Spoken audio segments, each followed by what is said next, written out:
Well, everyone, as most of you know, the Pixel 6 and the Pixel 6 Pro were pretty much teased out to a ton of people yesterday. And after looking at it, I am a huge fan of Android. I'm a huge fan of Pixels. I've owned every single Pixel and I like them. They're great. But one thing I've seen with Google is that a majority of the time when they start switching away from their core values, in a way, I think that's the way you can put it, some weird things end up changing, and I've also pretty much used and owned every single Nexus phone as well. And early on, the Nexus lineup was the flagship killer. They were the phones that had a ton of features, ton of things, had a lower price tag. And things really started changing, I think, around that Nexus 6 when they started upping the price. And then especially with the Nexus 6P, they increased the price again. Beautiful looking phone. Actually, the Pixel 6 actually looks a lot like the Nexus 6P. And then with the Pixel lineup, they really did a good job for the first couple phones. And then the 3XL and then the 4s, they really just didn't do so crazy. Last year, I think they did a phenomenal year. They put the prices down. They gave us, not the latest chipset, but they gave us some good specs,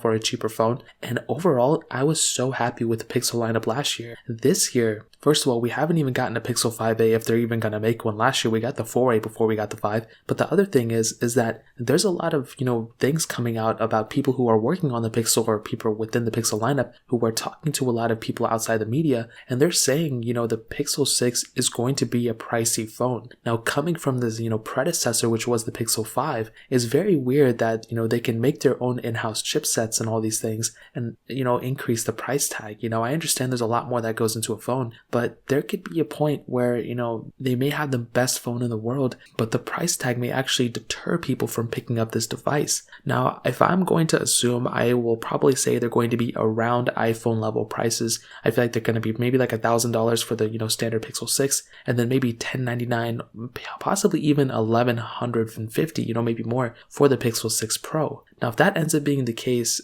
I don't see a lot of people picking up this phone, even if it's the perfect phone in the world, mostly because there's still going to be things where Samsung does better or where Apple does better, where people may just prefer those phones. Google with the Pixel lineup, they don't have that clout level that Apple has. They really need to develop that, and they don't even have the same clout level that, Samsung has. Samsung is just killing it in terms of their phones because they have a bunch of budget phones, they have a bunch of top tier phones, and you can pick and choose whichever you want. With the Pixel 6, you can only choose like the last 2 gens, barely.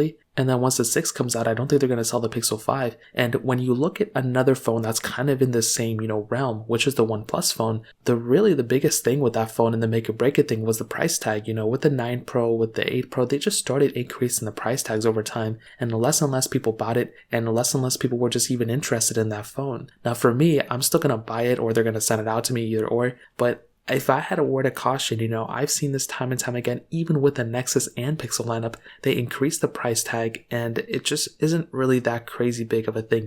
With Google especially, they need to get these phones in as many people's hands as possible. And it is very strange because a lot of other manufacturers have already increased their price tags and we've already been doing it. And we said the same thing about them, so possibly this will be fine, over time. It is a temporary thing, they'll increase the price tag this year, we'll get used to it. And then the next year or two, then it's going to be the same, we're used to it. And then they'll go, people increase the price over time. But if I were them, I would probably stick with something kind of similar to the Pixel 5 price, maybe like $100 more or something. I think if you start going above that, it just kind of cuts into the Apple territory and Samsung territory. And I just think, Google really knocked it out of the park last year at that, specific, price point where they were budget phones and that mid-tier phone with the Pixel 5 in terms of price tag. And now if they go crazy with it, we'll see what happens. I'm excited for it though, but I really hope it doesn't flop. I hope it doesn't suck, because even if there's one little thing wrong with the Pixel 6 or 6 Pro, it's going to be a very tough sell, especially at that price tag in my opinion, when they're kind of still developing and recovering from even like the 3XL and the Pixel 4s in my opinion. So that's pretty much it. If you guys have any other questions, you agree or disagree with me, let me know in the comment section below. Hit the like button, that would mean so much, but definitely hit that subscribe button. More importantly than everything else, I love every single one of you guys. Hopefully I'll catch you guys in the next video. Peace out till then.